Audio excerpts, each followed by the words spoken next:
உங்கள் ஒய்ஃப் வேலைக்கு போகிறாளா அப்படின்னு கேட்டால் சில பேர் சொல்லுவாள், அவள் வேலைக்கெல்லாம் போகல, வெறுமை தான் இருக்கிறா. எவ்வளோ பெரிய கொடுமையான வார்த்தை அது. எங்கேயான ஒரு வீட்டில் வெறுமையாக இருக்க முடியுமா?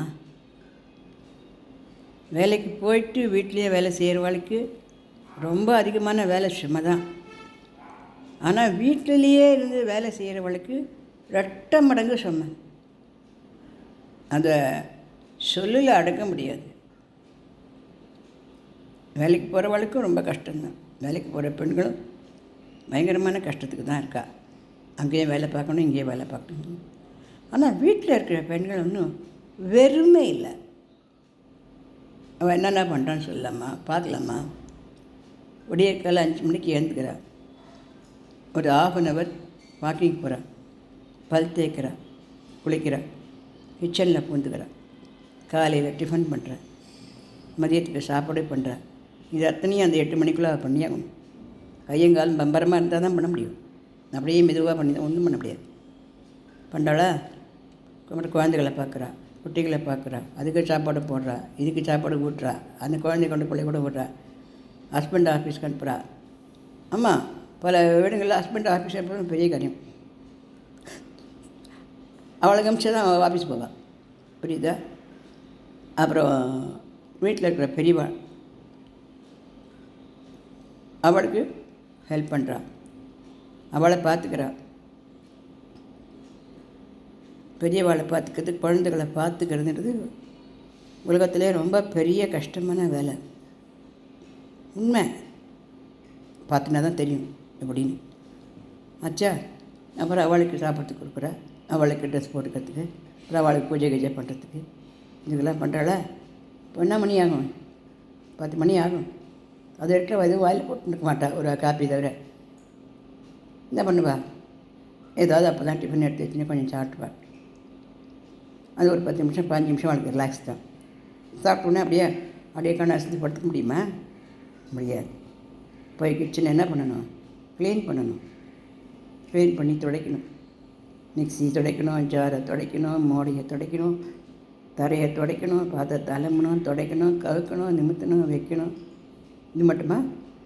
வாஷிங் மிஷின் இருக்கிற வீடாக இருந்தால் கூட வாஷிங் மிஷின் துணிகளை போட்டு மொட்டை மாடியில் ஏறி இறங்கி வளர்த்தி, மழை வந்தால் எடுத்து மழை வந்தால் அந்த வளர்த்தி மடித்து எடுத்து அடுத்த நாள் காத்தலுக்கி ரெடி பண்ணி வைக்கணும்.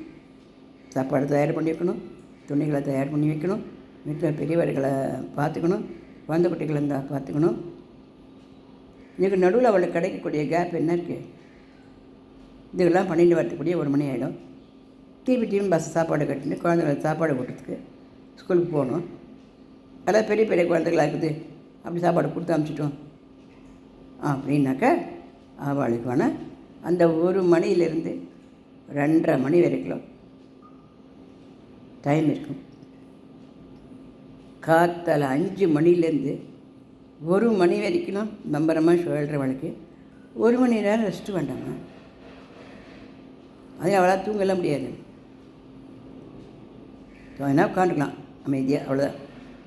திருப்பி 2:30 மணிக்கு வீட்டில் இருக்கிற பெரியவளுக்கு காப்பி கஞ்சி போட்டு கொடுத்து, இவாள் ஏதாவது காப்பி கீப்பி போட்டு சுண்டல் பண்ணி எல்லாத்தையும் வச்சுட்டு திருப்பி குழந்தைகளை போய் அழைச்சின்னு வந்து அதுக்கு ஸ்நாக்ஸ் கொடுத்து அதுகளை டியூஷன் கொண்டு விட்டு அதுகளை பார்த்து வீடு வாசலாம் அந்த குப்பை சத்தெல்லாம் போட்டதெல்லாம் பெருக்கி கிறுக்கி தொடச்சி வாசலை தெளித்து கோலம் போட்டு 5 மணிக்கு 6 மணிக்கு விளக்கு ஏற்றி குழந்தைகளுக்கு ஸ்கூலில் டியூஷன்லாம் சொல்லிக் கொடுத்த பாடங்களுக்கெல்லாம் இவ்வளோ தரம் படித்து இவ்வளோ தரம் எழுதி கொடுத்தோ அல்லது எழுதியோ எப்படியோ அந்த பிள்ளைகளோட போராடி அதில் மண்ணில் போகாத, கல்லில் போகாத, இங்கே நிற்காத, அங்கே நிற்காத, அடிபட்டு கதை எல்லாத்துக்கும் திடீர்னு வீட்டில் இருக்க வரைக்கும் ஏதாவது மூச்சு இழுத்துது, ஏதாவது விழுந்தா இல்லை எழுந்தா இல்லை ரொம்ப கஷ்டப்பட்டுண்டா அப்படின்னு அவளுக்கு சமாதானம் சொல்லி இதில் பார்த்து நேர்த்தியாக ஆஃபீஸ் போய்ட்டு ஆம்படியாக வந்துடுவான்.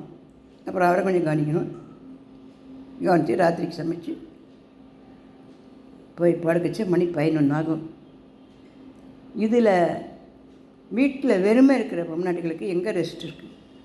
இது நடுவில் அந்த 1லேருந்து 2:30 மணிக்கு நடுலாம் கேஸ்காரர் வருவார், கேஸ் வாங்கி வைக்கணும். தண்ணிக்காரர் வருவார், தண்ணி வாங்கி வைக்கணும்.